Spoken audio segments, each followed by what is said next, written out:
பாட்டி என்ன பண்ணுதியா? பழனி சுதந்திரம் அந்த கேமரா கொண்டு குத்திட்டே இருந்தான். எதுக்கு குத்துனாங்க? இதுதான் எல்லாரையும் காட்டி கொடுக்கான், அதுதான் குத்தி இருக்காது அது போட்டு. அப்படியா? ஆமாம்.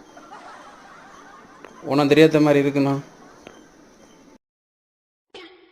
பழனாச்சி கேமரா எதுக்கு குத்துனிய? அது இருக்கிறதுலாம் வேணாம். அது இருக்கிறது வேணையா? இருக்கிறதுலாம் வேணாம், எல்லாத்தையும் அதுதான் காட்டி கொடுக்கு. அப்படியா? அதுதான் நான் குத்துறது. அதான் குத்துனியா? ஆமாம். அதுக்கு விலை தெரியுமா? ஏன் அதை நொறுக்குனிய?